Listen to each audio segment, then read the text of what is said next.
Inside from the Shulchan Aruch of the Mechaber, and we add information from all the Achrayim, including the Shulchan Aruch. You are online. Okay, welcome everybody over, but in the meantime we will begin where we are currently holding by. So we are in Siman Beis, chapter 2 in the Shulchan Aruch of the Mechaber, and tonight on the menu we have the following subjects that we would like to digest properly. And that is, right, that's what's called a Shulchan Aruch, a set table. So we need food. What's the food? What's the menu? We began last week, just slightly at the end of the class, regarding the attributes of modesty. And we will discuss in depth the idea of modesty vis-a-vis, per se, towards males, towards men, and knock off the misconception that tznius is a feminine or female trait.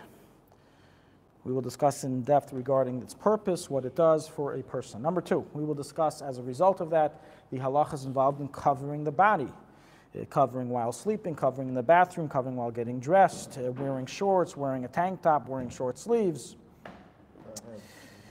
Is this a chumrah? Is this required from the letter of the law?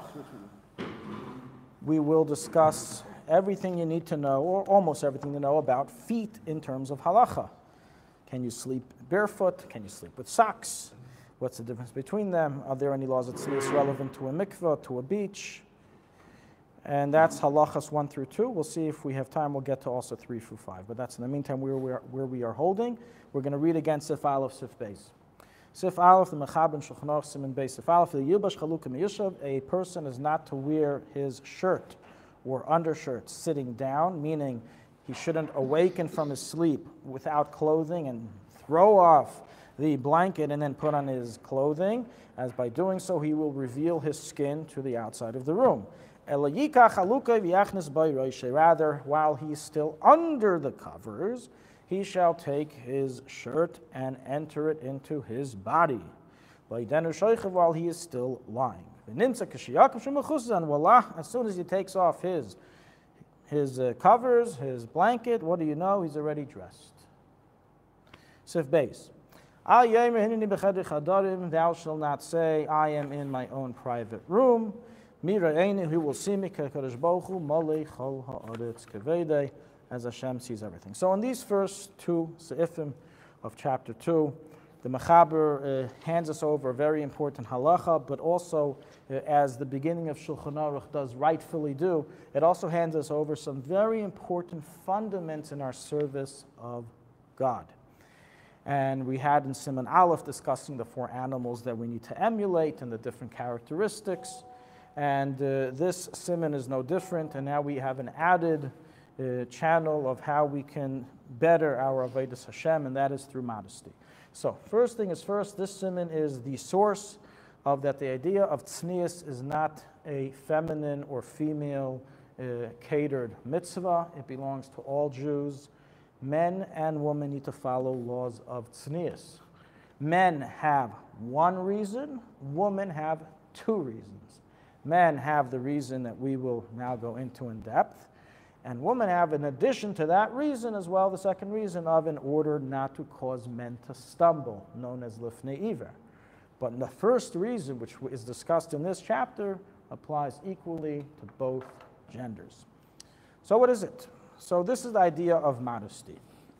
A person is required to act in a modest way, in a humble fashion. We'll read it from the Alte Rebbe in Sif Aleph of Siman Beis, translated into English. The attribute of modesty is praised by verses of Scripture in various places. The Chachamim, the sages, commanded that every person be modest in all of his ways and not act in an immoral manner, even when there is no one else around and one is in private. Now, what is the reason behind this? It's bad enough that in public we're so regulated by peer pressure, by God's will, by so many things. When we're in private, let me live, buddy. Why do we need to act in a modest way when no one else is around? No one's going to see, no one's going to hear, no one will know about this, no secret cameras.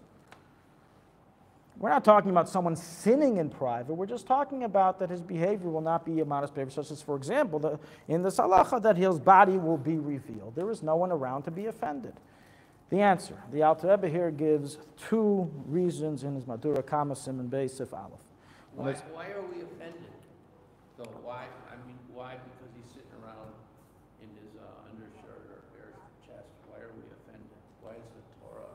That's our question. You got our question. That is our question. One is obligated to constantly have the fear of God upon him. Therefore, he is to be modest in all his ways, as acting with modesty and bashfulness brings one to humbleness before Hashem. Now, Alte Rebbe here mentions two reasons. He says, number one, when a person acts in a humble manner and in a modest manner, it causes him to have fear of heaven upon him. It strengthens his Yiras Shamayim, his fear of God. Number two, acting in a modest manner helps one humble himself before Hashem. They're similar, Yiras Hashem and Anava, but it's two different character traits. So bottom line, what the Alte Rebbe says is that the necessity of acting in a humble manner and also being modest even in privacy, it's to strengthen fear of God and to strengthen one's humbleness before God. So let's explain this a little more in depth in light of your question. One of the fundaments of Jewish philosophy and Hasidic thought is that the actions that we do affect our nature.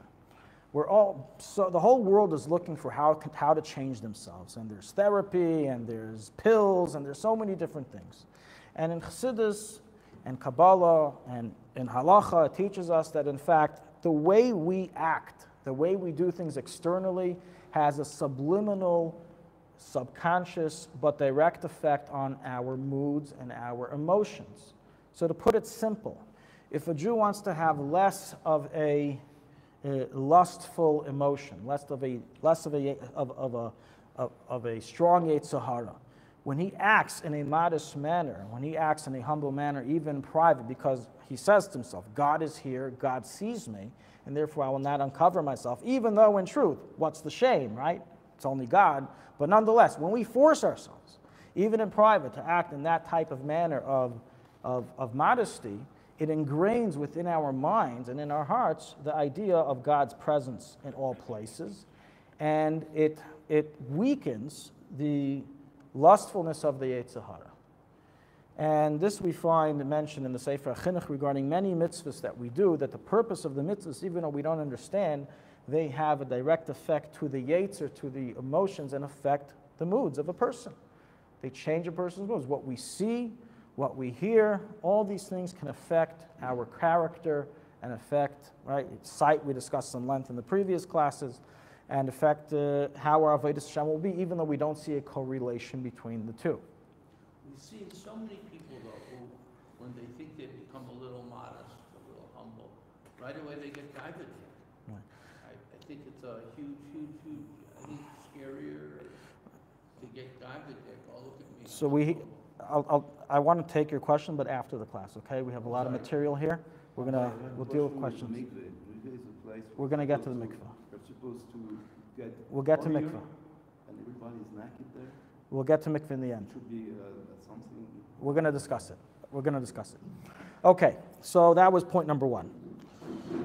Lack of modesty. The Gemara says, and the Alte Rebbe brings it down in his Shulchan Aruch, in the Madura Kama, the first version, that the Chachamim state that one who does not keep these laws of modesty, but rather he walks around like the day he was born in privacy of his room, on him it states, with the revealing of the hands the house will drip. What does that mean? A very cryptic verse that the sages bring. And so the sages explain what this means is as follows. A person who is lazy and is not careful in properly covering his body, the house will drip, which means that the body can grow skin ailments as a result.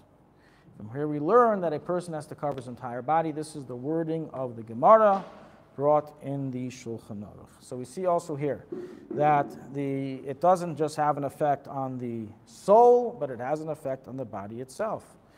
Somebody, Rachmana litzlan, has skin ailments, a segula that's directly written about in the Gemara and in the Shulchan Aruch, is to be more modest in one's dress, in revealing one's body, even if they're a man, we're again emphasizing, makes no difference, even in the privacy of their home.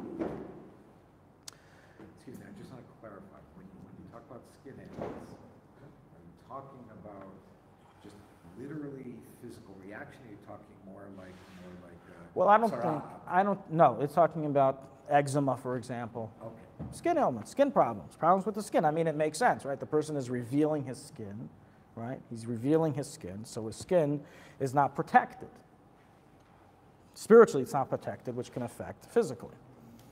Okay, we're now going to go into all the halachas and details relevant to this law of covering the body that we just learned and read inside. And let us begin. So first things first, that the mechaber, what we read inside, was that even when a person is sleeping, he is required to be fully covered. So that means a person has to sleep with a large enough blanket that covers his body if he's not wearing certain clothing. And as we said before, when a person is getting dressed or undressed, it has to be done in a way that is under the body. Now, I know there's a very simple question here. This sounds extremely difficult. How does a person accomplish this? It sounds kind of hard to do. Are there any exceptions to the rule? Are there any cases allowed? We'll get to that soon. Let's go through what is actually required. So one thing, it's clear that's required, that when getting dressed, a person should not just throw it all off, but should do it under the covers or in another way that we will discuss.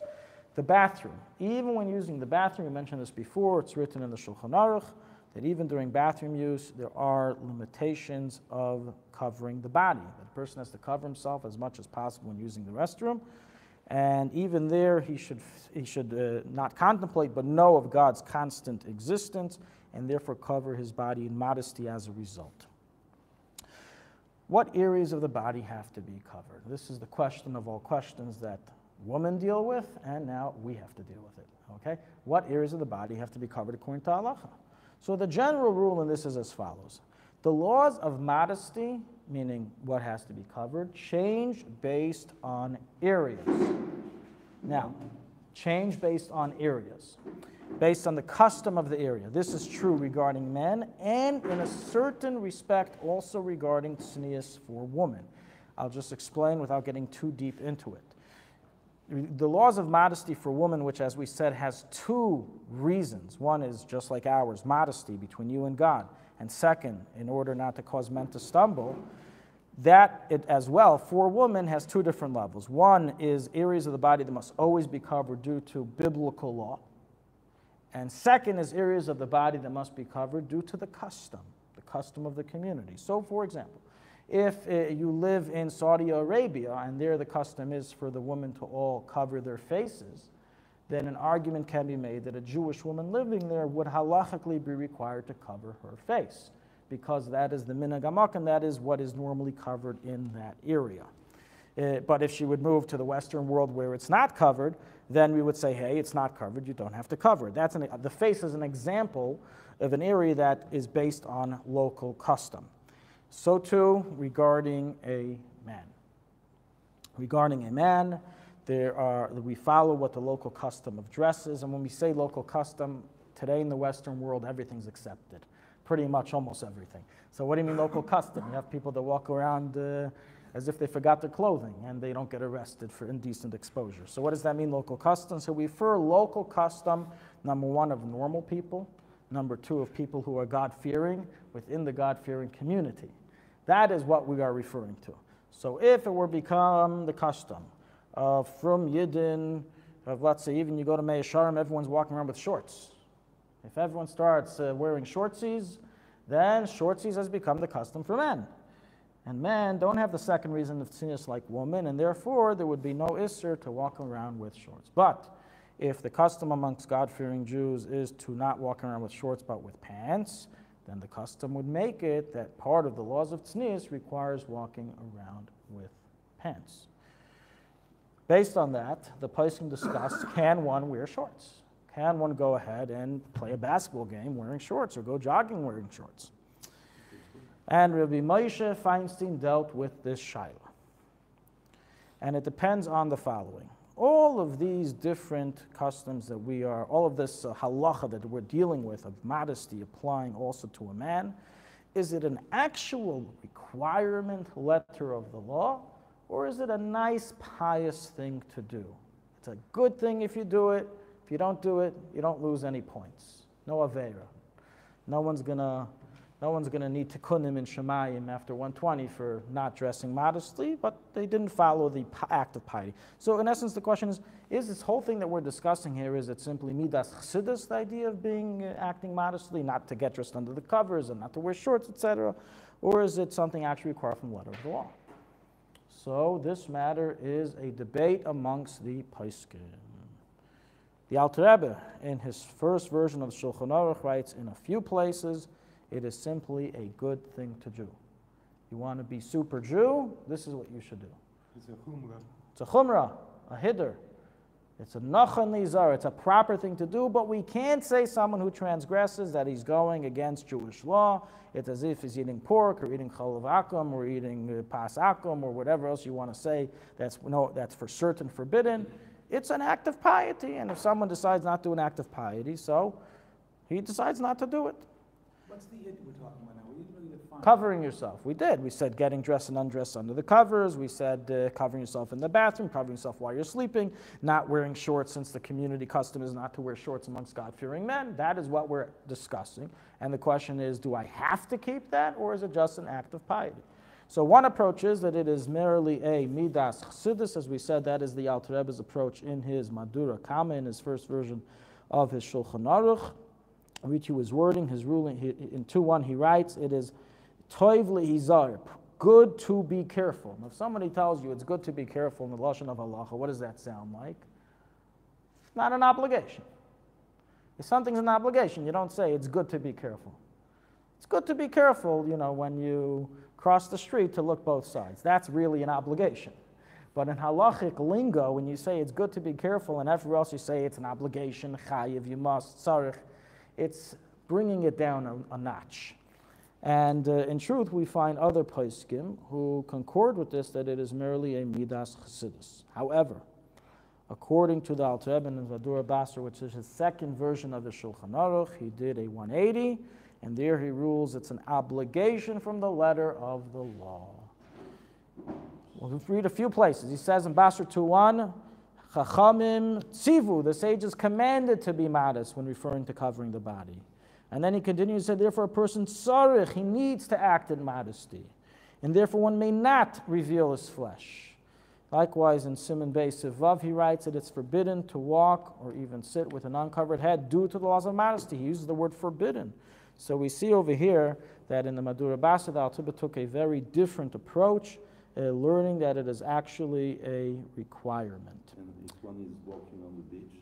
Oh, we'll get to the beach Are we later. talking about only men now, or both? Is that both genders? No, regarding so we said regarding women, there's two reasons for modesty, two reasons why they must be dressed modestly. The first one is tznius between you and God. That's our subject of discussion. The second has nothing to do with the first subject, and it's been ordered so men don't stumble. That will not go away just because we hold that the first aspect is an act of piety. So That is a biblical requirement. The act of piety focus we're on now is applying to men and women. Correct. So even with- Don't forget, the act of piety applies in the privacy of your home. A woman doesn't have the second aspect of tznius when she's in her room by herself. There is no one who she's going to make stumble. The only thing that applies there is what applies to men, which is tznius between you and God. The question is, must you keep to that? I mean, a lot of people, I don't know, maybe in this crowd, but a lot of people, this is something novel. They didn't grow up with this, and this is something that sounds very difficult. Dress and undress only under the covers. No more shorts, no tank tops, So Reb Moshe, when he dealt with this question regarding shorts, he pointed to this debate. And he says, a God-fearing Jew certainly should go by the custom amongst God-fearing people.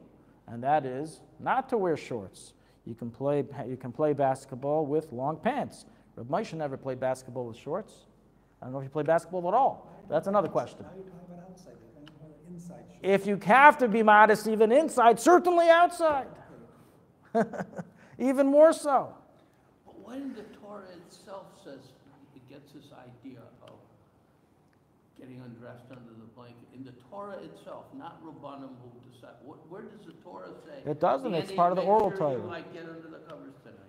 So it's, first of all, if something being part of the oral Torah is part of Torah. We're not the Sadducees and we're not the Karaites. We believe in the rabbinical law. Well, for those of us who don't necessarily do, where in the Torah itself would I get the idea that the Rabbanim would think, let's go for... The Alte Rebbe quoted in his Shulchan Aruch that it's based on many verses in Scripture. So you can look at the footnote there at all the verses in Scripture that it footnotes to. So Reb Moshe's response was as follows. Lechatchila, you should go ahead and do it. But since, meaning not wear shorts, But since this is, as we said before, in Moshe's opinion, it's just a matter of extra piety and not an actual obligation from the letter of the law, therefore, Rabbi Moshe concludes that someone who wants to play basketball in shorts, you cannot protest what he is doing. And therefore, he gives a heter. So we have so far like this. A lot of jury takes this approach, which is learning that these laws of modesty are a mere plus, a mere stringency, and they don't abide by it. And therefore, you see a lot of people, they'll wear tank tops and they'll wear shorts. But everyone agrees it's an act of piety not to do this. Everyone agrees that dressing in a modest manner helps affect one's sensitivity to a service of God. And those who follow the Alte Rebbe Shulchan Aruch, it's an absolute prohibition. That is his final conclusion, that it must be, a person is obligated to act in a way of piety, even in private, and cover the parts of his body. The opinion of the Mishnah Berurah is very similar to that of the Alte Rebbe. He too writes that a person needs to beware to cover his body. He uses the word sarich, he doesn't use the more parif term. It's a good advice or good idea. So to summarize, these laws of tznius that we're going through, there are two different approaches. One approach says it's obligation. Second approach says act of piety. We can't protest a Jew who decides to follow the approach that it's an act of piety and therefore not do it. But there is an approach that is an actual obligation, and even according to the approach not an obligation, it affects a person in his avodas Hashem. So this would apply to wearing shorts, even in private. It would apply, meaning walking around the house in shorts, certainly outside, certainly in boxers, that's something, right, even shorter, and so on and so forth. I don't have to use your imagination, but all these things are completely negated in a Chassidish home, and according to halacha from the Alte Rebbe Shulchan Aruch, it's forbidden from the letter of the law. Without sandals, without socks. Oh, we'll get to feet soon. We're leaving feet for the end. Almost the end. Same thing would apply to a tank top or undershirts. They have the V-neck undershirts, which have a cutoff over here. So this whole area is shown. People don't walk around with this area. Go to Mei Sharon, people don't walk around with this area revealed, right? They don't walk around like that. So, or it doesn't have Mei Sharon, even here. But how do from Orthodox people walk around? So they don't casually walk around like that, then it would end up being either an act of piety to keep it covered or the letter of the law based on the two approaches we already introduced. Now what about a short undershirt? Now this is an interesting question. So how far does this go? Undershirts can reach up to here and they can curl up and reach up to here, especially when you're putting on tefillin, right? They go a little more up and you're revealing skin. Is it like a woman where literally she cannot, as written in Shulchan Aruch chapter 75, reveal above the elbow? Is that serious for men? So once again, the Igros Moshe Feinstein gives us a very clear definition of how to put what is the parting line between what is passing the laws of tznius for men and what is in bounds of the laws of tznius. And he says, it's not by how you walk around outside, but it's how you would walk around even inside your own home. So even though most people don't walk around with just their undershirt and tzitzis outside, in your own home, many people do, right? Am I correct in that? Okay, nobody has to confess. I do. Okay, thank you. Brave people. Inside and outside both. So, right, so people walk around with an undershirt and tzitzis, and sometimes a little. So that's something that Rabbi Moshe writes is something that will be acceptable to be worn. It's not considered breaking the laws of tznius, as we don't follow it by what do people usually wear outside, but what do people wear even inside? Let's say if somebody would come over. Somebody would come over. Would you make sure to put something on, or would you continue wearing it, wearing whatever you are?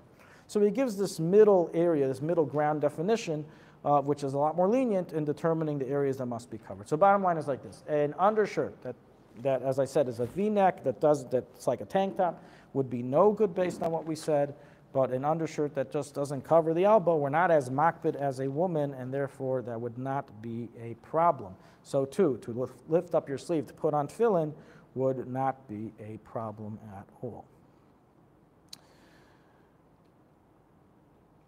Any cases of exception. For those who just heard about this, they heard about the obligation according to the Alte Rebbe and Mishnah Berurah, they heard about the act of piety according to the other opinions, and they want to do it, But as everything in life, you want an easy way out. We don't want to start having to take 20 minutes under our covers, getting so frustrated getting those pants on, and just fighting to keep this halacha. Say, we're done, I'm never coming back to this class again. So we want an easy way out. So here again, Reb Moshe comes to the rescue. See how Reb Moshe dealt with a lot of these simple halachas of giving direction of how to practically fulfill them. And Reb Moshe says the following. The bathroom. We already introduced that the bathroom is an area that the laws of tznius likewise applies to. However, most bathrooms today likewise contain a bath room, not just a toilet. They contain a bath or a shower. And we all agree that inside the shower, you don't have to take a shower with your clothing. It's an area where it's meant to be undressed. And therefore, being undressed in the bathroom, even when you're not actually taking a shower, is of less severity than being undressed in the privacy of your room. He says, take that information, let's add it to one other very important piece of information, which we will now reveal for the first time. Amongst all of this discussion and hyperbole of the importance and the obligatory status of being tznius and modest, the Alte Rebbe does explicitly write in the Siddur that this applies only if it's possible, only if it's not a real necessity to be immodest. But for example, if you go to your doctor and he says, please lift up your shirt so I can listen to your heartbeat, and you say, no, Siman Bey Sif Aleph, I cannot do so, because it's not tznius. Then, says the Alte Rebbe in the Siddur, hold your horses. That regulation is only when you have a way out.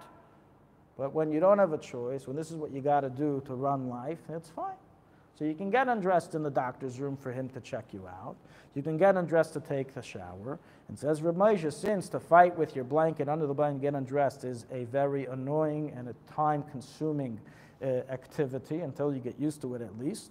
Therefore, he says, certainly in the actual bathroom, you could be lenient to just get dressed and undressed without a problem. And it takes very quick, and you don't have to do it under the covers. Closet doesn't count, right? A walk-in closet doesn't count, is it? Certainly if there's a shower there, yes. A walk-in closet where there's No, his heter was built on 2 points. Point number one is that it's a bathroom where you anyways get undressed, and point number two is that it's very difficult to do it inside, and therefore also in a time of need, a person shouldn't chas v'shalom get his Yetzer Hara to start giving him a guilt trip if by mistake his body became revealed in the room. We shouldn't become too fanatical. Something that happens by mistake or out of necessity is not a problem. This is the idea of trying, placing effort to make sure the body is covered. If it happens, it happens. So we'll move on. Okay, but just to go back, getting out of bed under the blanket? So if you have pajamas on, you take your clothing with you and get dressed in the bathroom. If the person is sleeping in the nude, I agree with you, he's going to have to take his blanket with him to the bathroom or get dressed under the blanket. I do agree with you on that, but since the last 100 years, I think most people sleep in pajamas, last I checked. In fact, my kids told me when I mentioned this to them, they said, but isn't there a song, The Power Was in Pajamas in the Middle of the Night? So that is a proof, a biblical, scriptural proof that pajamas existed since Bible times. Okay. But the chilling, some Hasidim consider that the arm shouldn't be staying naked with the That's something else. That's medin tefillin, no medin tznius. That's medin tefillin, not medin tznius. Still, I'm asking the question because it seems to be that we don't do the same thing. Yeah. It's after the class. I'll discuss with you. So the bedroom would be a problem.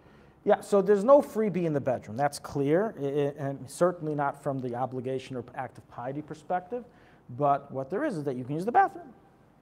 And that makes it quite simple. Here we're discussing mainly is two things. This is the idea of getting dressed and undressed, which is simply moving it from your bedroom into the bathroom. And number two is not to walk around in shorts or tank tops and things like that. Okay, we already mentioned last week the very moving story of Shaul and David, and how Shaul was saved, as the Gemara in Brachos Daf Samach Beis says, because he was tznius while using the bathroom. There is likewise another story mentioned in the Kisvei Arizal with the student of the Arizal, who lived in this very city. I have no idea how far away from this current location this story happened, but it happened here in the city of Tzfas. His name was Rev Yisrael Nagra. Yisrael Nagra was a Talmud of the Ari, and when he would sing Zmiris on Shabbos, by his Shabbos table, all the Malachi Hasharis would come and listen in. It was like a tish, but for Malachim, not for Chassidim. No one was grabbing at, no one was bothering, no one was grabbing at the Shirayim. Everyone just came to experience his holy hymns that he would sing. And it happened one time, it was very hot Tzfas Shabbos afternoon, and he's sweating away. This is before air conditioning time, and what does he do? He takes off his shirt, rolls up his sleeves, and he sings as he always does, and then he realizes something is broken. The disc isn't working.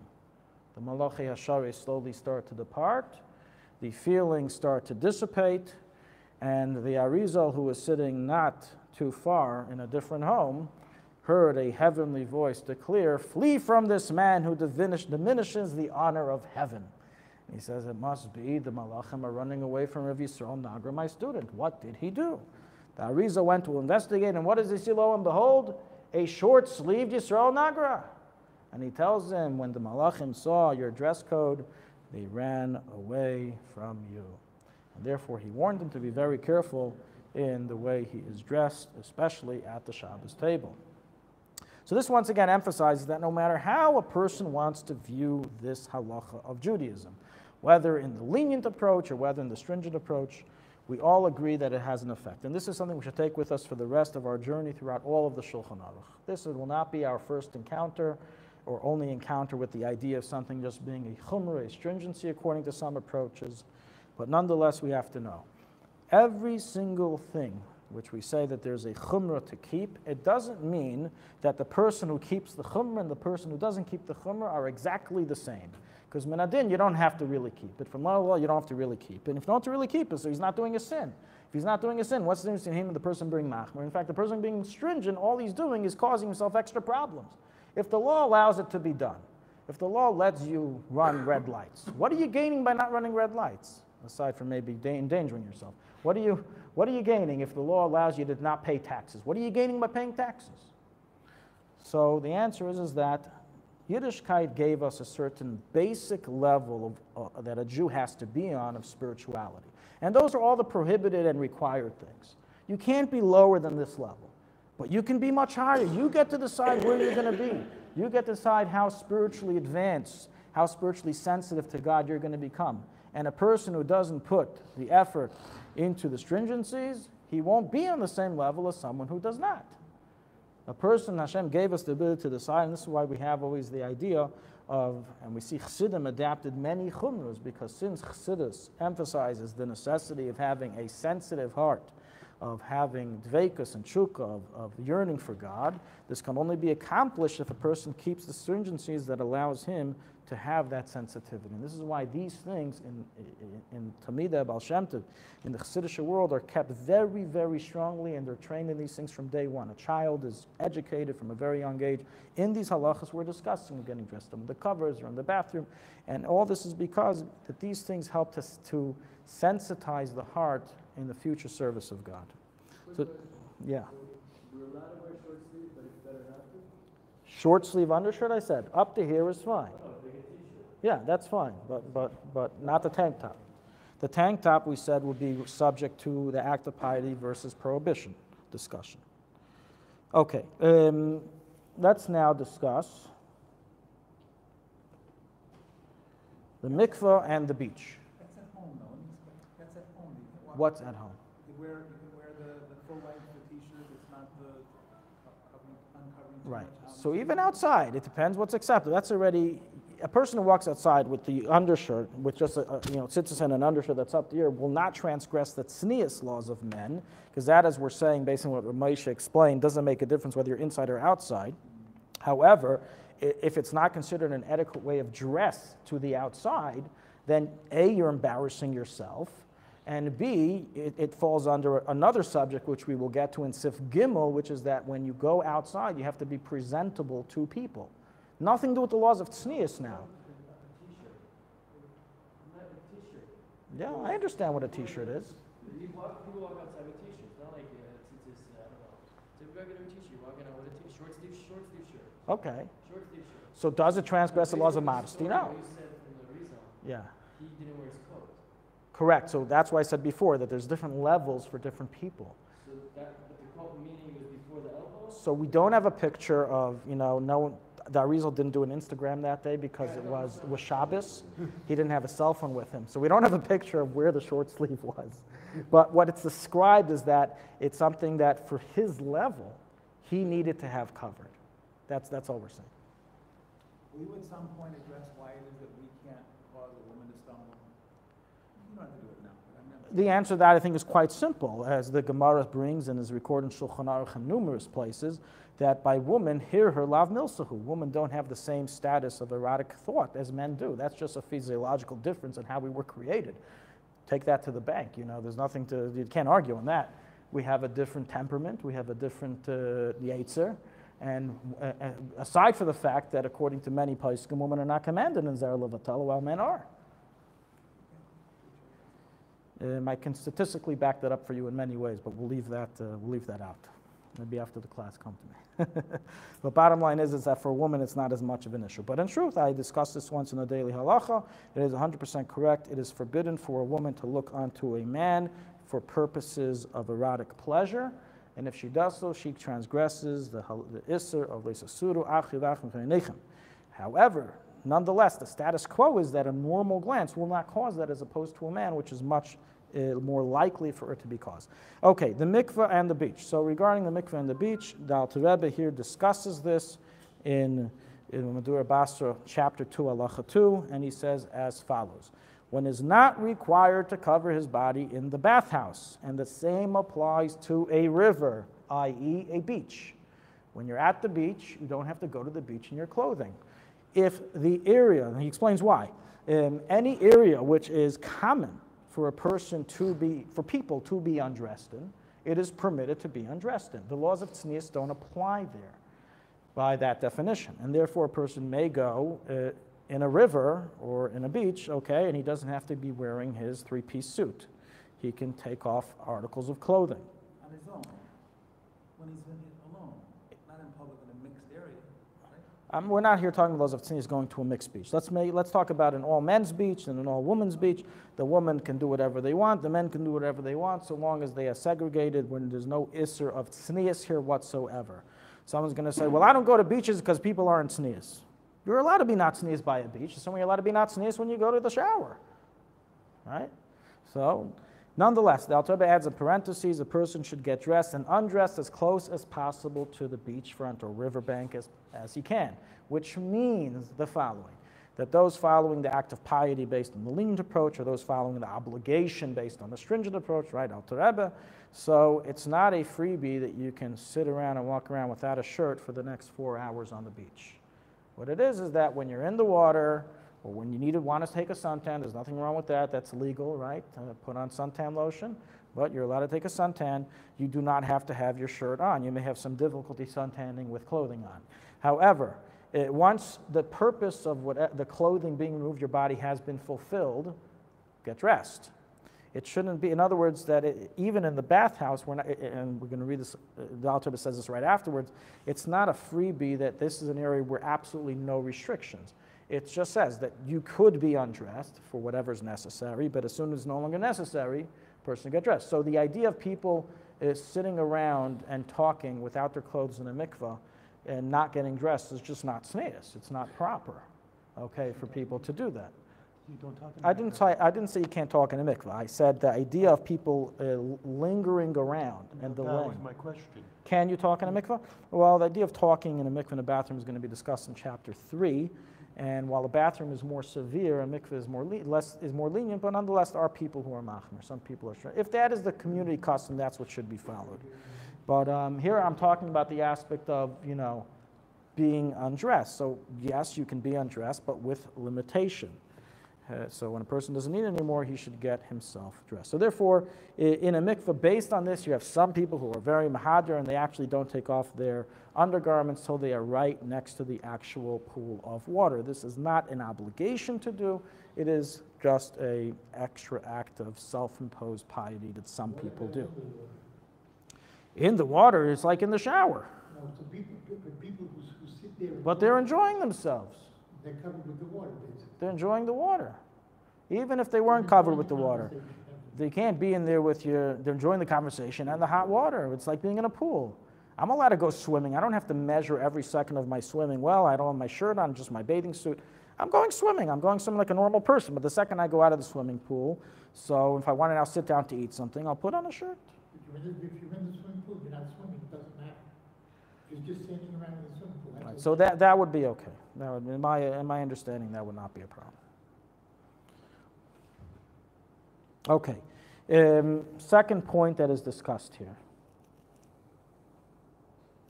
Covering the private area.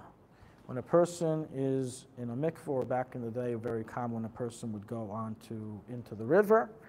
So do they have to cover the aver? Do they have to cover their private area? And the Alte Rebbe here says the following.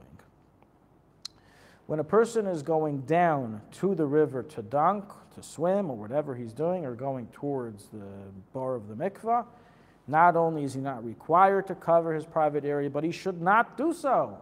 As if he does so, it's as if sending a message that he's embarrassed and ashamed of his bris milah, of the covenant of Abraham, and therefore it should not be covered. However, continues the Alte Rebbe and says that on the way back up from the mikveh, or from the river, when he's facing the people, then it is a good thing to cover it. And he says the best thing is to use a towel. So that's why a lot of people take the towel with them till the edge, and then just wrap themselves in the towel as soon as they leave. So this is, a lot of people have been confused about this. This is the answer. On the way in, you're not supposed to cover yourself. On the way back, it is good for a person to cover himself going back from the mikveh.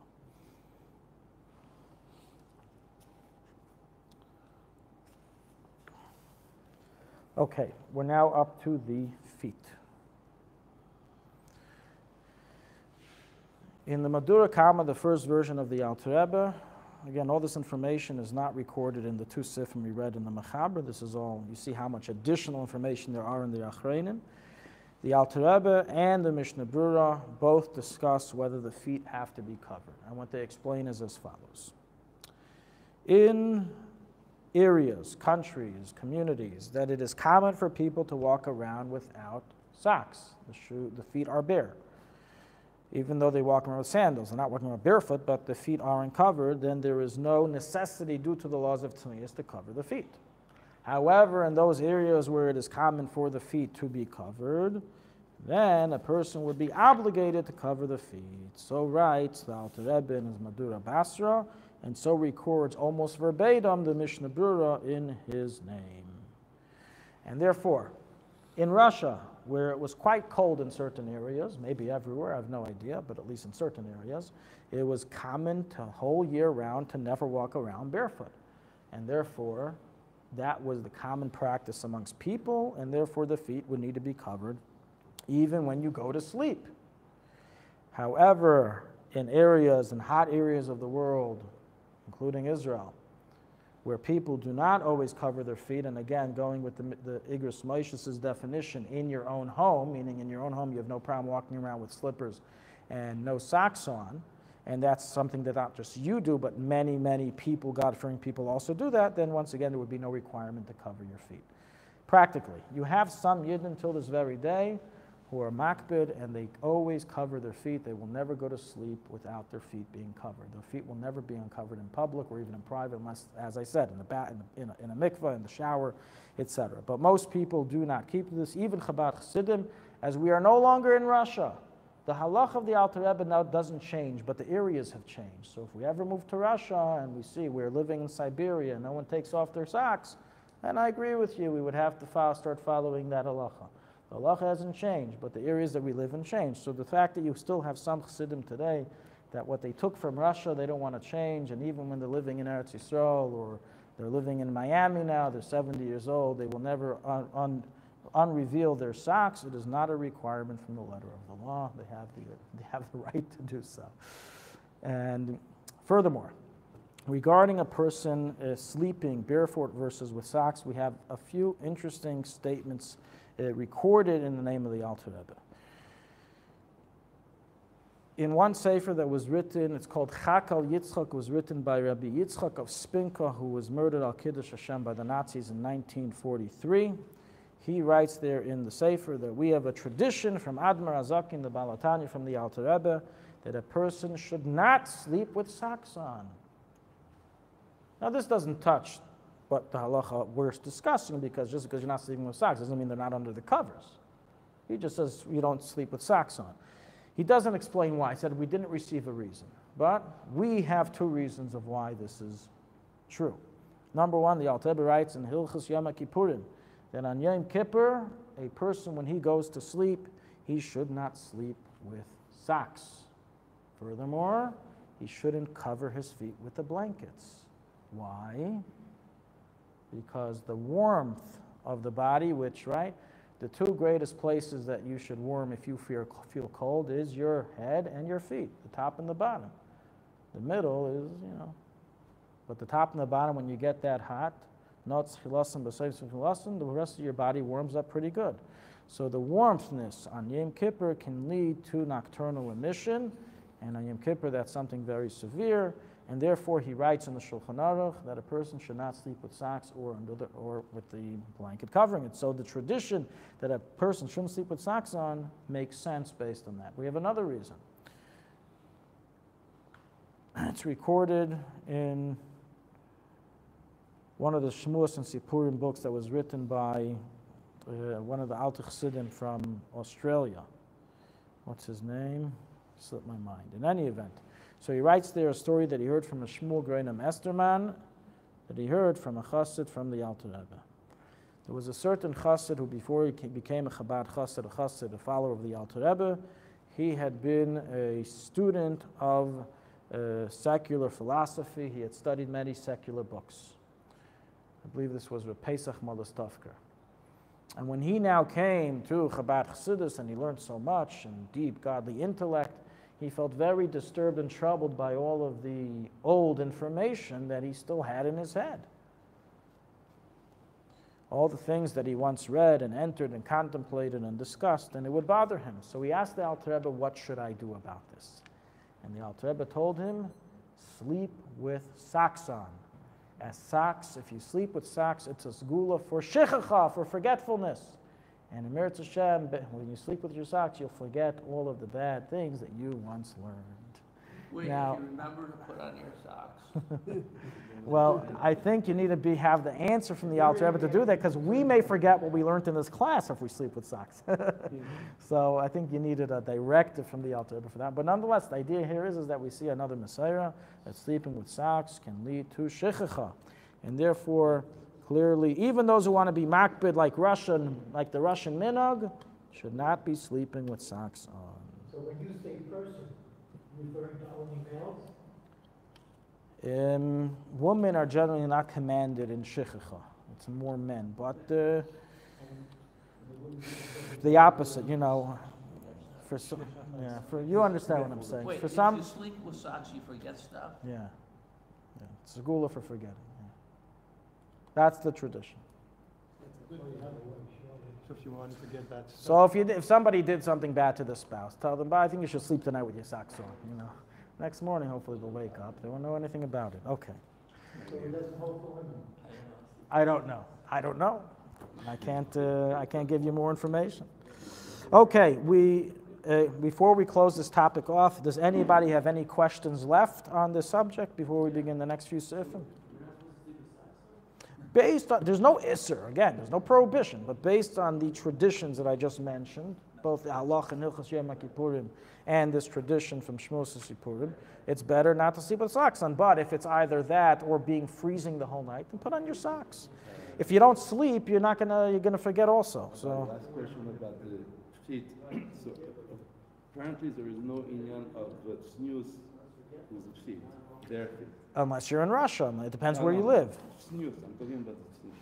And what about davening? That's something else. With bare feet? Yeah, you're already touching on another detailed halacha regarding how does a person need to be dressed when he's talking in front of the king. One is, even though Hashem is everywhere, there's a difference between you presenting yourself in front of the Eibishter in prayer and request, and a person just walking around in the privacy of his room. When a person approaches God in prayer of Shemoneh Esrei, the requirement of dress go up 200%. Yeah, but we said at the beginning that it's news. One of the reasons for the man I agree with you. is to be Correct. And presentable woman, with- correct. Before God, but nonetheless, there's a difference in quality of being before God as you're always before Him, and being before Him in Shemoneh Esrei.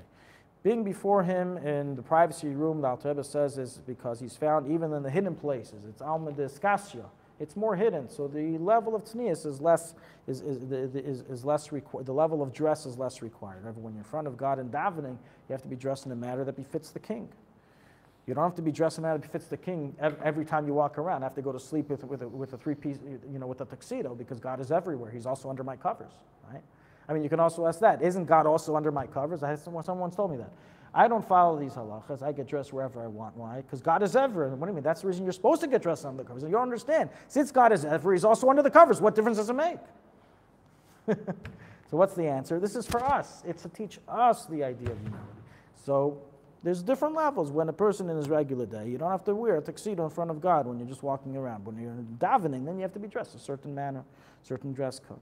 Okay, the next group of halachis, which we will begin now and continue further next week, is going up a step, leaving the laws of tznius. It deals with how to get dressed. Now, as we mentioned before, some people can look at it and say, oh my gosh, does Judaism have to tell us even how to get dressed? Let us go. Let us be a little free. I'll do the kashrus thing. I'll do Shabbos. I understand. But let me just get dressed the way I want. So the answer is, it's the wrong attitude. God even cares and wants to connect with you when you get dressed, not just when you're keeping Shabbos and eating kosher. So now we're going to learn how. How do we connect with the Eibishter? Even when we do something so simple and mundane and easy, because this is really, the Yetzer Hara should not have any big complaints about this. It's really not that big of a deal. I can understand he wants to eat a nice, delicious piece of chocolate 3 hours after a meal. I can understand that Yetzer Hara. The Yetzer Hara for this stuff is, I just don't get it, why a person has to Yetzer Hara. In any event, so this is talking about how a Jew gets dressed and following the different guidance of halacha, which, as we said, also spiritually affect the person. So within the subject, we will discuss a dress code for the outside, not to be dressed sloppy, dirty clothing, wearing clothing inside out, if it applies to undergarments, socks, tzitzis inside out, preceding the right side to the left side upon getting dressed, why we do so, other aspects of precedent of right to the left, dress code in terms of the colors of dress or goyish clothing, and different matters relating to shoes. So I want to read inside. We're going to read inside Sif Gimel, Dalet, and Hey. Okay? We're back inside. Inside the Mechaber Shulchan Aruch, yeah. Chaber Amar. Not all of them, but a lot of them. All the details I mentioned are what we are going to learn in the class on this. Okay? Sif Gimel. Yedaktik bechaluka. Again, we're in chapter 2, halacha 3. Sif Gimel. Yedaktik bechaluka l'lav shekadak shlo yapech hapnim lachutz. One should be careful when he's getting dressed with his shirt, or chaluk is really an undershirt, that he should wear it right side out, not wrong side in. That makes sense? Okay. He shouldn't wear it the wrong side, right? The outside, inside out. Shlo yafech hapnimi lachutz. That's the first halacha. The second halacha, sif daled, yinal minal yamin tchila v'ikshurenu. When a person is putting on his shoes, first put on your right shoe, and don't tie it. And then put on your left shoe and tie it. And then go back and tie your right shoe. Again, we're going to elaborate on all these things while we're doing this circus way of getting dressed. Put on your right, don't tie, left, then tie the right. What is this all about? Haggah, says the Ramah, ubimin alim shalanu, and in our shoes, it seems like Ashkenazi shoes didn't have shoelaces. I guess too many people were tripping and they just said, forget about it. I'll throw it out. No more laces. Takanas Chachamim of Krakow, laces are banned. She'ein lehem kshira. Our shoes that do not have kshira, that do not have any ties to them, yinal shel yamin tchila. He should first wear the right shoe. Interesting. Maybe somebody can do some research on this. It sounds like Sephardim wore shoes with laces and Ashkenazim didn't. What about a lefty? Ooh, lefties are big problems. We're going to discuss that next week. Sif Hey. You know what I mean. Problems in halacha, not problems with personality. Not to offend anybody. Sif Hey, Shechayletz min olav, when a person is taking off his shoes, Chayletz shall smol tchila. He should first remove his left shoe. This is the end of the reading inside. I mentioned in our first class that I would like to address any questions that people have in general. Remember we said we would leave a few minutes at the end of the class to address different questions. So what we need is people to send in their questions, and then we can use the time, we can save the last 5 or 10 minutes of the class, like at 8:50, to go through different subjects that anyone wants to have elaborated on. Anything you want. Okay, so how can we do this? If anyone has questions, you can let me know now, and I'll mark it for next week, or you can email me, rabbiy.goldstein@gmail.com, and we can address it at the class, at the shir. Okay, thank you very much, everybody, for all the attendees. What? Right, volume. I didn't bring you this book. I brought you volume 1 of Practical Halacha. I'll show you what I brought you. As long as there's this many people, we should advertise and promote the fact that there's a second part of this program, Sunday morning.